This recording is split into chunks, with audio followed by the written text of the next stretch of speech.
I just thought I'd give you the wind sound effects. I'm here to help. And welcome to the program today, 104 Thursday, June 6. Numbers to the program for this afternoon are the same as they were yesterday, 701-293-9000. They'll probably be the same tomorrow, but we'll let you know in case they're not. Emails to the program are weatherorag@flagfamily.com, and live comment boxes available there on Facebook and YouTube Live. I'm meteorologist Justin Storm, and I'm here with Ag Director Bridgette Readel. And Bridgette, how are you doing on yet another windy afternoon? Well, it's windy, and it's a little Indeed. chillier than it was yesterday. A tad bit. Yeah, it's a little bit of a change in weather until we get to some warmer. I understand you're going to bring us to that in the forecast before too terribly long, but Yeah, maybe. a little wind doesn't hurt as we try to dry out a few fields that are still a little bit on the wet Hey, side. I'll tell you what, they dried out plenty yesterday. Just enough to cause the whole state to be a dust storm. So, okay, let's talk about that, right? What's that Yes, like? Because we yes. have had so much moisture. Ah, what was that? Was that a rock? Why is a rock flying? Well, let's be real. What did we see for wind gusts yesterday? Up to 60 miles an hour? Wasn't that about right? I'm trying to think what it was. Sorry, I got something very weird in the sky Distracted? off to my left. I actually have no Oh, no. idea what it is, and it's way up there. Okay, you go hang I out don't know. looking at the It's sky. no, it looks really weird. But I think it was Okay. 62 or 60. I think it was 68 was the highest gust. And that was on the Canadian border in North Dakota, North Central. I think it was 68 Yes. mile per hour wind gusts. Otherwise, for the most part, the rest of the area was gusting upwards of 50 and whatnot. But yeah, just Okay. a windy day. So let's talk about what was going on with the soil and blowing around, because Jamestown had near zero visibility. I-29 was on and off mile visibility to half mile. I would imagine 94 for the most part was kind of the same exact thing. I think we saw it in various places, probably more so in areas that have not yet been planted. Okay, so here's a few reasons why we should talk about this. We've had lots of rainfall, and that moisture is moving down through the soil surface. We still have some puddles on the field. No doubt we're seeing some very wet areas. But what we can see happening is that because of the way our soil is composed, once we get that drying out, you're going to have that thin topsoil on the very top that's dry, and it blows very easily.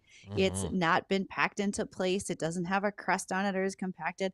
And honestly, when it's a 45-mile-an-hour wind outside, everything blows. Your trash can, your soils, your small children, all of it can be moving in the wind. And so I saw fields that were not planted, that soils were blowing. I saw fields that were planted. Now, before all the no-tillers call me and say, well, if you would just no-till your land or you'd put more cover crop on. Yes, I understand that. That is a fit in many places. But you also have folks that had gone ahead and prepped the land. They were ready to seed it. And then we started to get rain. And so even best laid plans can be interfered with by Mother Nature. Sometimes we don't use cover crops because we do have some fairly heavy clay soils.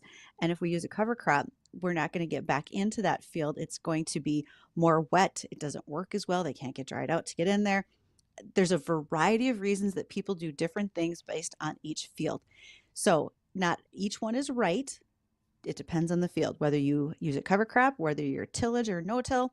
And again, even some of our planted fields, if they're small seeded, like there were small cornfields I saw blowing yesterday. Again, major winds will do that no matter what. So let's not all panic. We do know that's topsoil, and we will always try to do the right thing. But we've been trying to plant a crop too. Been trying, just too wet. So is it better after today? Will Of there be less course. wind, Justin? Well, it's better today in terms of soil moisture, at least on the top parts of it. But no, Okay. the wind's not going anywhere today. We're dealing with just as strong winds, maybe not quite almost in a couple spots gusting to near 70, but I wouldn't be surprised to see areas gusting up towards 60 today, and for the most part, generally My. 20 to 40 mile-per-hour winds sustained. Right now here in Fargo, it's a west wind at 24, gusting to 33. 67 is your current temperature. We'll top out near 71. 72 today. A mix of clouds and sun. Even an isolated sprinkle is possible, but that'd be more up in northwestern Minnesota. The big thing for today, it's just windy. And the wind will start to lighten up towards dark. Really after this, throughout this evening, it'll start to lighten up, and then after dark, it will go lighter. And throughout tonight, it'll be between 5 and 15. So we'll get a break in the wind, but it'll still be a little breezy tomorrow. After we drop down to a low of 50, we'll warm back to the mid-70s tomorrow with northwest winds switching to the northeast about 10 to 25. It will be sunny to start our day, but more clouds will roll in. We'll see another round of showers coming in by the end of the day into the region. And in spots that could bring a few localized areas over a half inch. I think this will be a quarter inch or less for most places that see these quick moving showers for tomorrow. They'll be in and out in about 5 hours, the whole little cluster of showers for the most part. So between 4 and 9 for the most part, 4 and 10. Then after that, we'll clear things back out Friday night down to a low into the mid-low 50s. And for the upcoming weekend, not too bad. There's a couple isolated pop-up showers on Saturday. Otherwise, it looks partly cloudy, low 70s, northwest winds 5 to 15, gusting to 20. Fairly similar winds on Sunday, low 70s. And for Monday, low 70s once again. But then we'll see another round of showers coming through Monday night. Those ones look a little more impressive than the Friday afternoon evening showers. Looks like maybe a half inch right now from this standpoint. Of course, we're 5 days away, so we'll see how that matures. And then after that, we'll start to warm things up through the 70s to the low and mid 80s by the end of the week. It does turn windy again Thursday and Friday of next week with another chance for some thunderstorms in the area. Okay, we'll take what we can get. I like the sound of the fact that it might be a little bit warmer coming up. I think we're going to be good with that. Thanks for sharing at least that much information right now. Yeah, no problem. Hey, your garden, how did it withstand the wind yesterday? Because you're just recently planted. I've been in for a couple of weeks now. My garden was that they were fine. I was kind of worried about them, and I went out there when I got home after softball about 9:30. I'm like, man, I'm going to walk into a graveyard back here, and everything was doing good. The broccoli wasn't even blown over, and that's what I was most concerned about. So you're right. I planted just last Friday. But one of the things that I can do that helps is I take a bunch of buckets, like 5-gallon buckets, and cut the bottoms off and then stick those into the soil profile. So they go down about 2 or 3 inches. And I say I do it like I'm really the one behind that plan. But anyway, they get done and those buckets get stuck into the soil surface so that they don't blow back out like you and I talked about was, can be a possibility. But I do stick them in down deep enough and put tomatoes, peppers, and can put other small plants like transplants of cauliflower, broccoli, Brussels sprouts, cabbage could go in there and leave them on as like a wind protection. But it also helps to keep some sunlight. If you have a black bucket, it keeps sunlight and keeps it warmer in there as you get those young plants to really take off. Once they get larger, you can pull the buckets off because they're able to stay on their own, and that's really helpful like with a cabbage plant or a broccoli sprout. But the tomatoes, they tend to stay on. They provide a little bit more support. Certainly keeps the water close to the stem of the plant. I'm sure that's one of those conversations we can have when Don Kinsler from NDSU joins us again here in the month of June to talk a little bit more about lawn and gardens, because Don is the man in the know. Indeed. And I'm imagining you probably use tomato cages. Do you use like a specific one? I've seen people do like poles, rounds, squares. I've even seen like the tent style of I have seen those poles. So the perfect tomato cage has been a hot pursuit in our garden for a long time. So I'd like you to envision fence posts and hog panels. These are panels that are probably about 3 feet tall. They have the interlocking squares, and those hog panels, we make a narrow alleyway on either side of the buckets, and they will support the tomato plants as they grow up. And even we'll put laths in between the plants so that leaves can rest on those and continue to build their way upward to keep those plants upright and keep the fruit from hitting the ground. So there's a lot of innovation there. I've used the 3 and 4 foot tall round circular But tomato cages. they're a really lightweight, and this hog panel is probably 2 to 3 times the thickness of that wire versus Yeah, what you're I using. was So gonna say the ones that I use, I ran into a situation where a couple of my plants, the tomatoes were growing so heavy that they actually caused the cage to start falling in one direction, and I had to use exactly. a pound of post on the opposite side to tie it to keep it in place. See, these are all the hints that gardeners have to take into account when they go out and plant the garden. You can't just stick a plant in the ground. You got to keep it alive and keep it upright throughout the season. Yeah, you gotta try your best at least to keep it alive. We'll see what ends up going on with the gardens this year, but we'll talk more Well, on gardens later on with the garden wars that we'll have for 24. well, and as we go on and talk about gardens and yards and so forth, do not forget that it is still tick season and we've really seen an uptick in their population. Ha ha ha. Don't I get a rim shot for that one? Come on. So, Eh, a okay. little loud.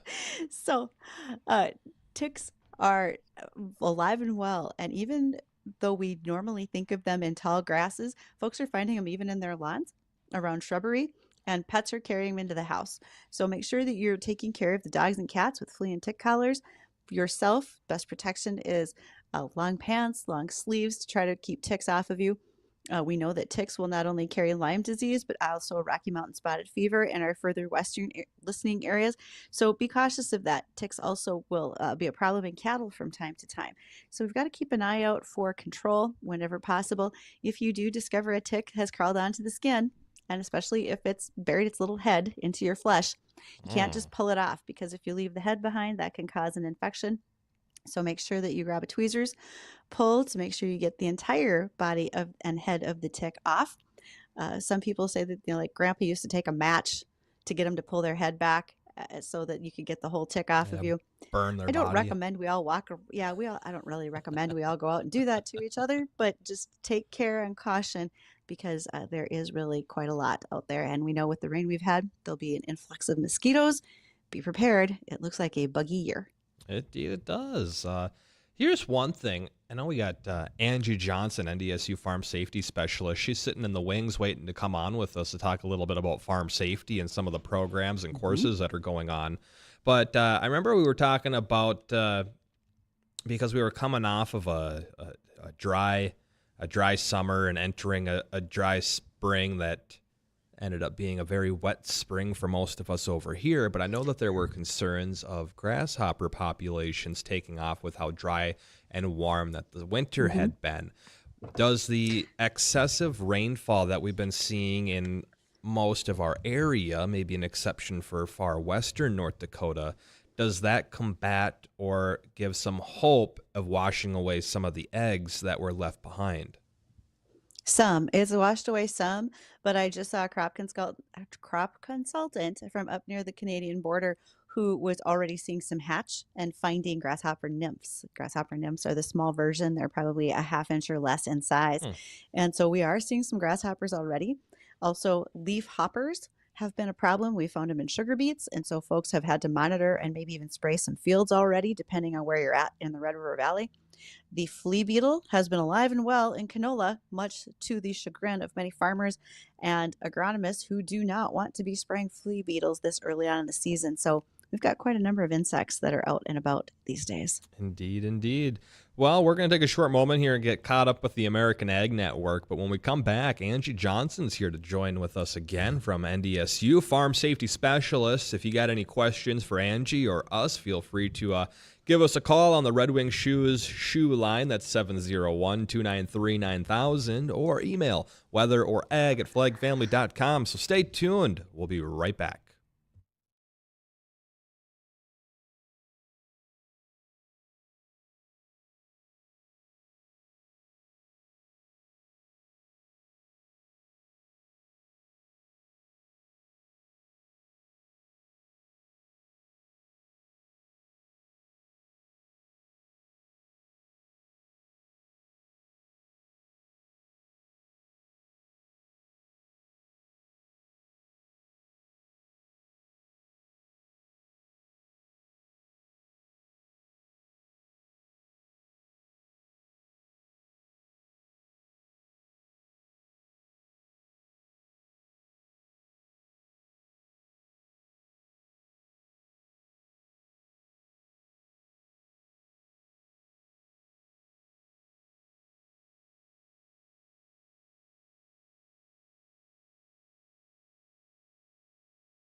And welcome back to Weather and Egg in Focus. Thank you so very much for joining us.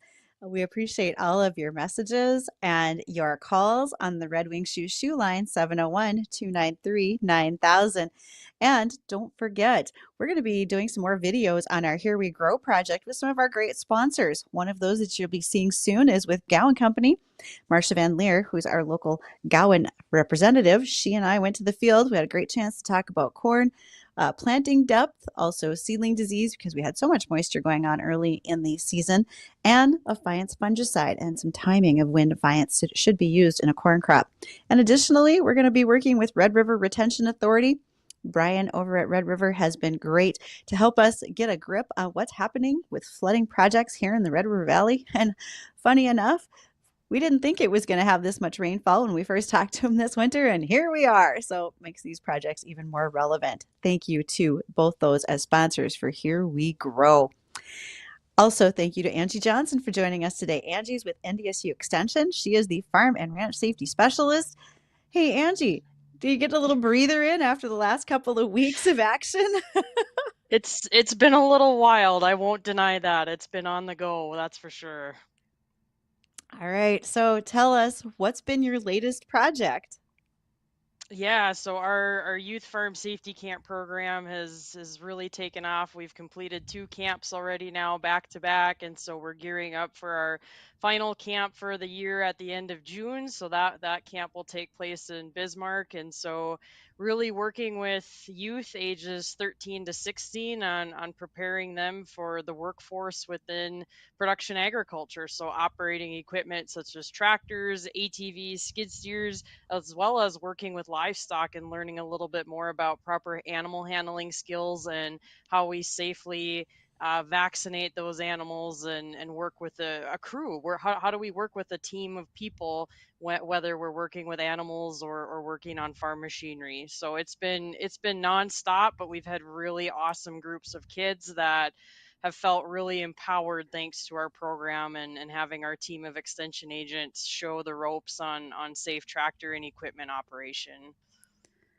Okay, let's talk about Farm Safety Camp. I had the great pleasure of joining you one day in Devil's Lake to witness what was all going on. And Justin, I'm not kidding. I think I'm signing you up because I know you would enjoy like the tractor driving Hmm. demonstration out on the lot, the simulator. There were so many great things. And one of the others that I watched with the with a lot of anticipation was the PTO and hydraulics. Because when we think about that, when we're operating equipment, one of the things that kids were learning was to check the or excuse me, the hydraulic lines to see if there's any pinholes. Why would that matter? That was probably the first question I had. But Angie, what were the kids learning? Yeah, absolutely. So at that station, really focusing on, you nailed it, Bridget. Proper PTO placement, right? So how do we hook up a PTO or a power takeoff shaft, which are very, very heavy, and as well as you brought up hydraulic hose safety. And one of the key things that we want kids to walk away from is never just take your hand and run it across the hydraulic hose, because there are times where there could be what we call pinhole leaks, right? So the head of a pin, if you can imagine, very, very small.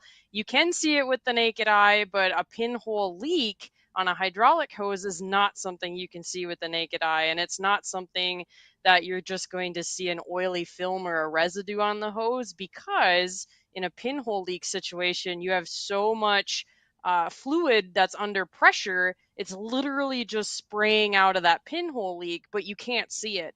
And so envision taking your hand and rubbing it across that hydraulic hose.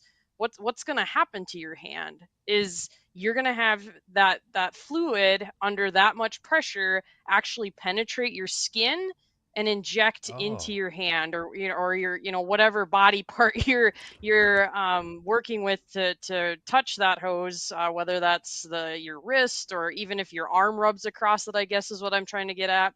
And so when you have that fluid under that much pressure penetrate the skin, it enters the skin, and a condition called gangrene can take place over a series of a couple of days. Because believe it or not, you may not feel that pinhole leak of that fluid enter your skin, which just blows my mind. But in most hospital cases of gangrene caused by pinhole leaks and hydraulic hoses, the farmer had no idea that there was a pinhole leak that caused the gangrene situation. And so it's a really serious deal. That the best way, take a piece of cardboard, take a sheet of paper, and run that across the hose instead of running your hand across the hose, because even if you're wearing a leather glove, that's not going to be enough protection to prevent that pinhole leak from entering in your skin.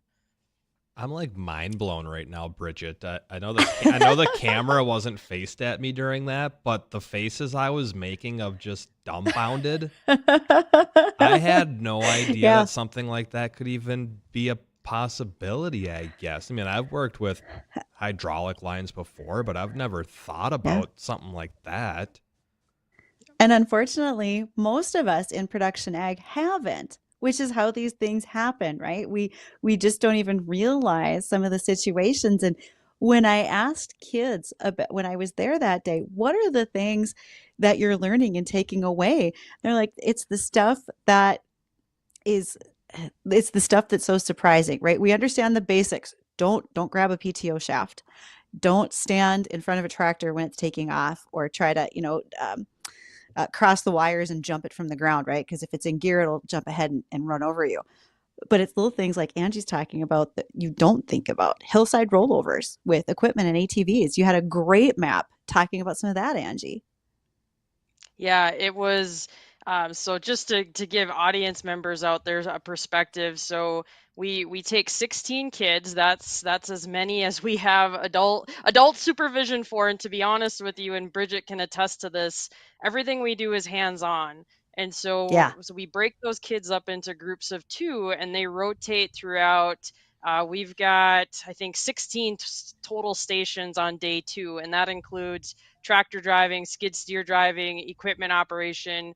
And so in those small groups, there she's got some photos popping up. In those small groups, they rotate through different stations. And so one of the stations that Bridget was talking about is talking about, obviously we can't have everybody driving at once, and so we have some different classroom activities where we have our carpet maps. There's a company called Boundary that literally takes any satellite image, makes it into prints. It can print on anything, and we had them printed on large carpet squares in order for us to help. And then we take toy tractors and equipment, and simulate different scenarios. And so talking about rollovers, rollovers or overturns, they're one of the number one ways that individuals can die from tractors is because of overturning it, or having it roll on top of them. And so we have a whole station that was really devoted to talking about how do those happen, and how do we prevent them. And there's a great photo of one of our carpet maps there. It's just another way to get kids thinking about things in a different perspective, but also in a safe manner, right? Like, I can't roll over a tractor and really demonstrate it. So we try to do as close as simulated things as possible to help kids conceptualize and visualize why these things happen and how we can prevent them. Angie, I've got some guys who would be happy to do some rollovers. I do my own stunts sort of situation, but I realize that's not what we're trying to teach. We So need a special permit here, for that.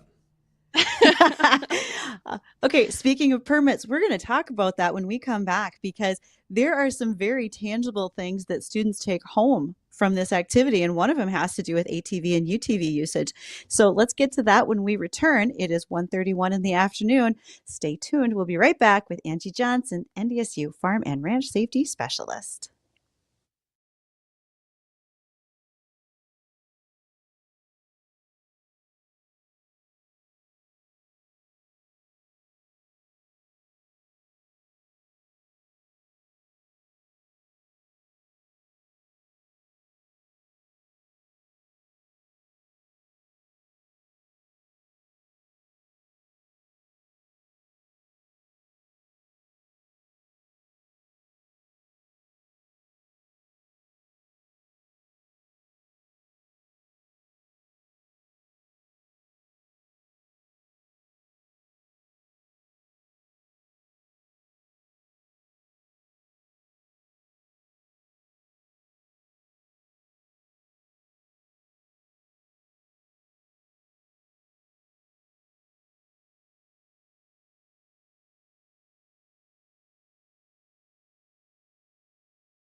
Oh, folks, do not forget to go to our website, WDAYradionow.com, because you want to check out the big deals auction that's going on right now.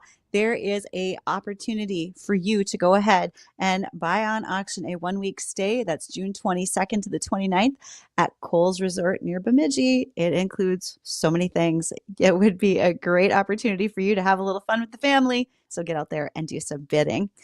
All right. We have with us today one of my favorite people to have on air because she is so knowledgeable and great fun. Unlike as much fun as Justin's currently having with his chair over there on the live stream. So if you're watching on Acres TV, Facebook, and YouTube, he's discovered the joys of a hydraulic cylinder in his Well, chair. we were talking Yay about for up and down. hydraulics. I thought it'd be fitting. I think that's perfect. Oh, so Angie, we've been talking about the NDSU farm safety camps, and you are 2/3 of the way through hosting camps for students in high school ages so that they can learn more about farm safety and just be better equipped. Haha, another one for me, Justin, another rim shot. They could be better equipped for working on the farm. But one of the things that I thought, and so did the kids, it was most valuable was the UTV and ATV training. And can you talk a little bit about what you do with the students and what they tangibly get to take home at the end of that training? Yeah, absolutely. So at all of our farm safety camps, we partner with North Dakota Parks and Recreation. For our East Camp this year, we had to pivot a little bit. We had to partner with North Dakota Rider Coaching because Parks and Rec wasn't able to come. But long story short, we partner together with those individuals because they provide ATV certification training at each of our camps. And so what that means is students have to go through a 2.5 hour course, and that includes everything from hand signals. So, how do we communicate with other ATV, UTV riders? There we go, great picture. So, hand Yeah. signals, and then going through the anatomy of the machine, right? So, not a lot of people know this, but you should always enter that machine from the left side. And why would you think that? Because that's where we don't accidentally engage the throttle, and we're careful on how we lift up and over our leg. And so it's just that there's a purpose for everything on that machine. And so they go through and describe how to approach it, how to start it, how to safely brake. And the biggest thing is how to be an active rider. So when you're driving an ATV or an all-terrain vehicle, you are using your body. I think one of the biggest misconceptions is that you see an ATV and you see that really long seat, right? And people automatically think, oh, that's designed for two riders. That's not true at all. ATVs are specifically designed for one rider and one rider only. And the reason why that seat bar is so long is because you are an active rider. So in this photo, you'll notice our ATV rider is up off his seat, right? And that is because in order to jump that log, you have to physically use your body to help lift that machine up and over the log. So that extra space behind you is designed for you to wiggle your bottom back and forth and to the side and give you enough room to be a true active rider. Oh, wow. Okay, that's a great picture. And shout out to Addison, our sound engineer. He's doing just a fantastic job of popping up pictures from your camps, Angie. And it's something we don't think about, right? We also don't think about the matching of size. Who's on those ATVs?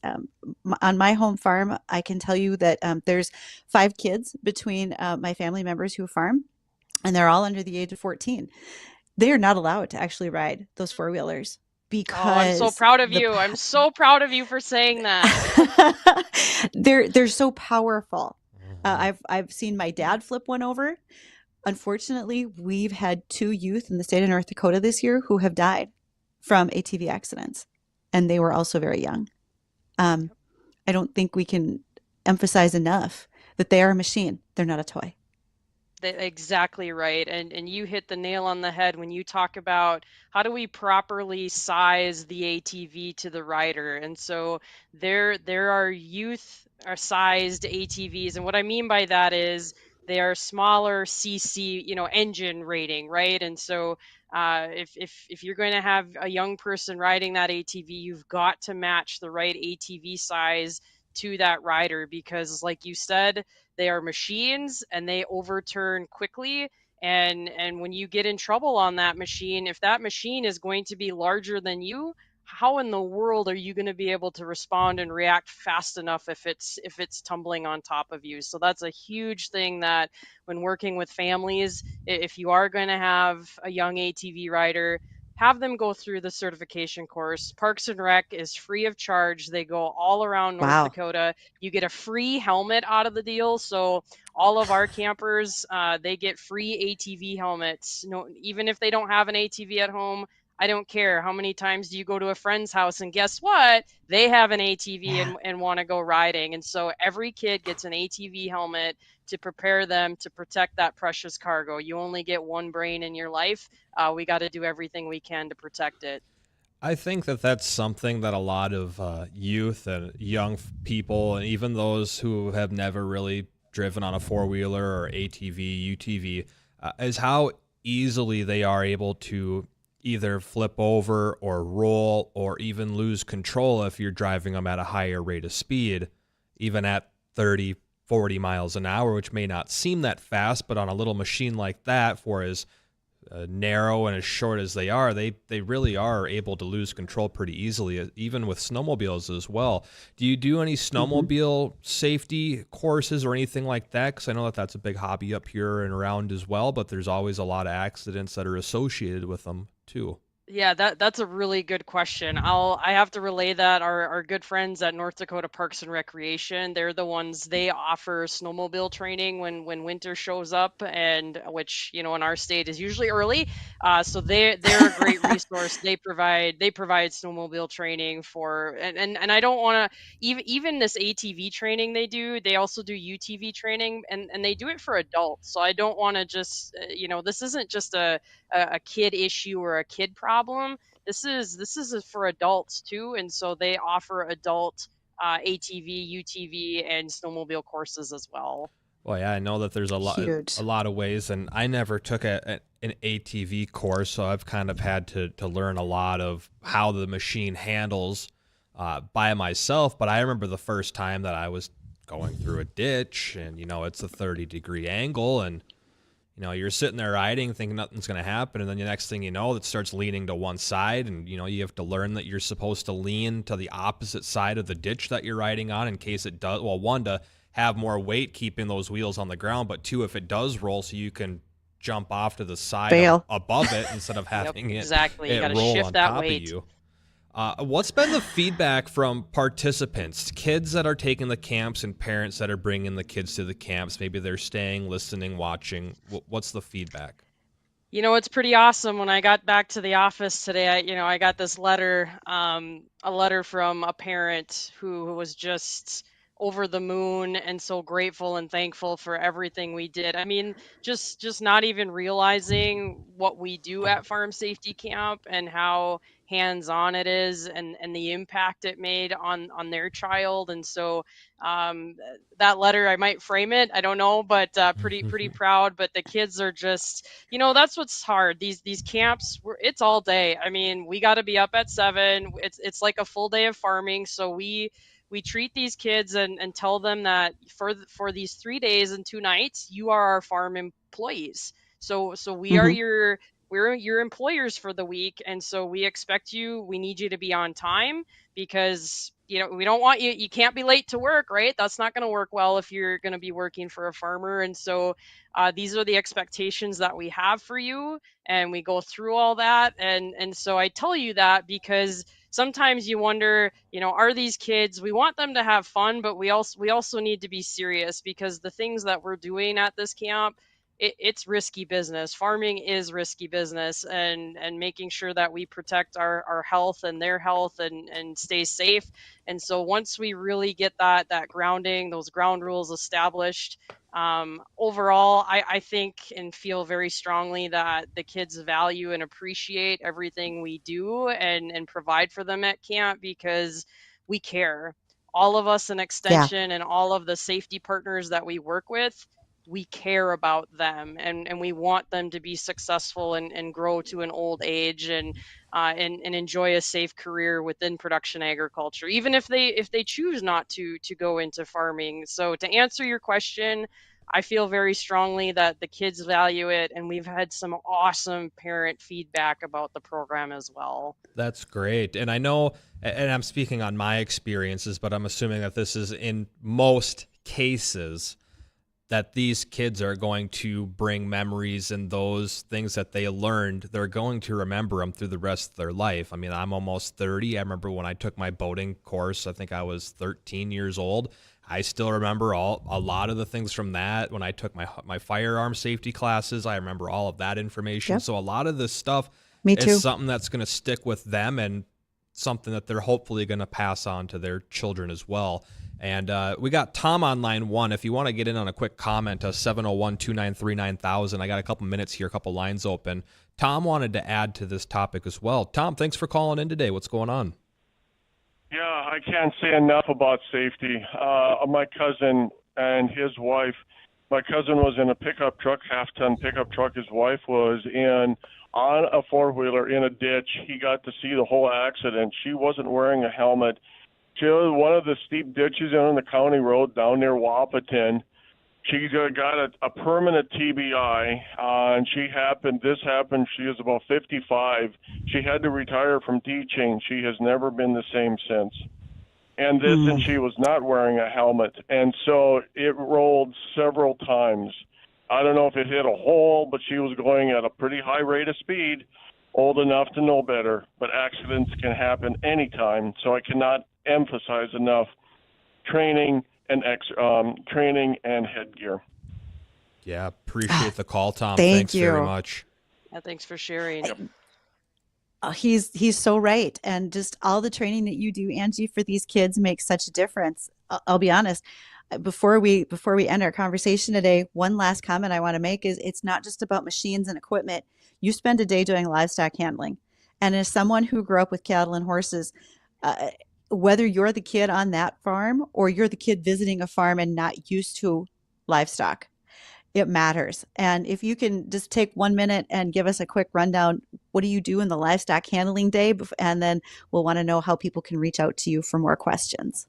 Yeah, absolutely. So this livestock day has really grown in our farm safety camp program. This year we took it to the next level by incorporating even more livestock related safety exercises. So we actually, because every kid comes in with different levels of experience working on a farm, we incorporate sheep. So at first everyone's like, oh, sheep, right? They're so dumb. And I just said, just you wait. Let's see if you really know your stuff. And so they actually have an animal behavior lesson where they actually have to move sheep through an obstacle course, and they have to handle these animals, and they have to do it as a I'm team. sorry. And they don't know, if you don't communicate with each other, it's a disaster, because you're not standing in the right Yes. place, and so the sheep goes this way and you should have been standing here to help the sheep go that way. And so that's been a really awesome, we had a lot of positive feedback from kids about that.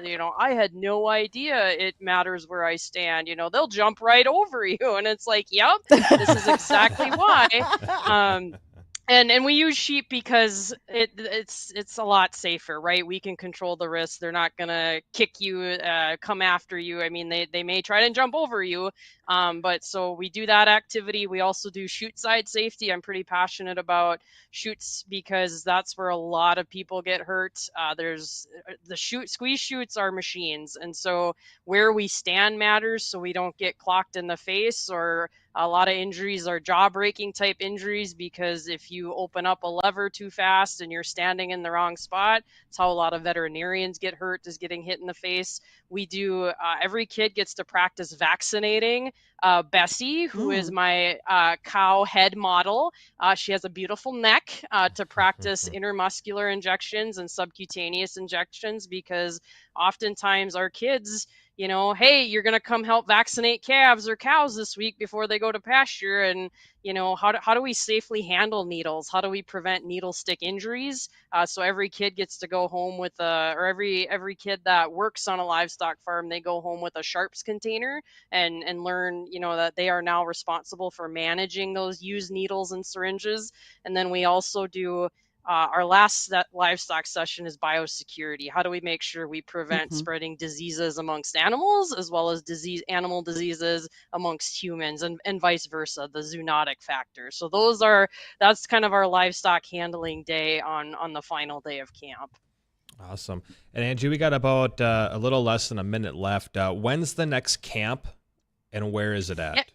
Yeah, so our next camp is in beautiful Bismarck, North Dakota, June 25th through the 27th. We are full.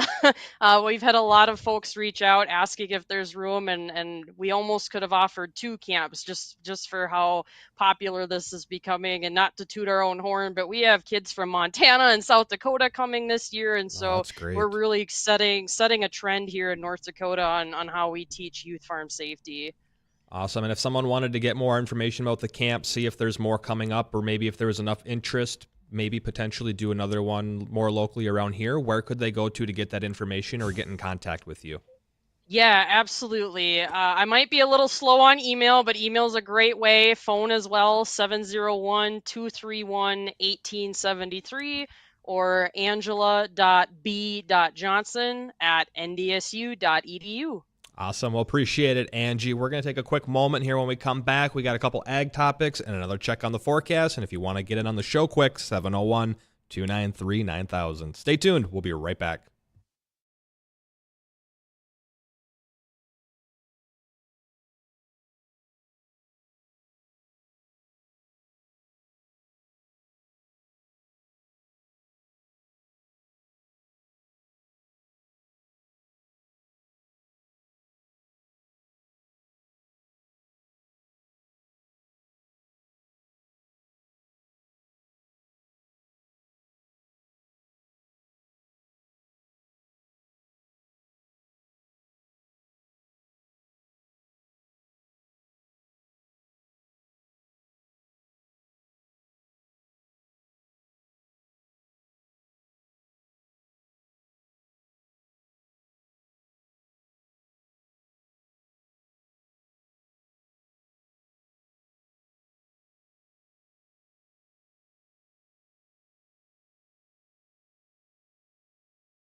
Oh, and welcome back to the program. Thanks for rejoining us. 156. We got a couple minutes left in the show, and we'll might as well wrap it up with a little bit of ag topics. And why don't we talk about chicken fat, Bridgette? Because I wasn't aware that chickens were much of a fatty animal.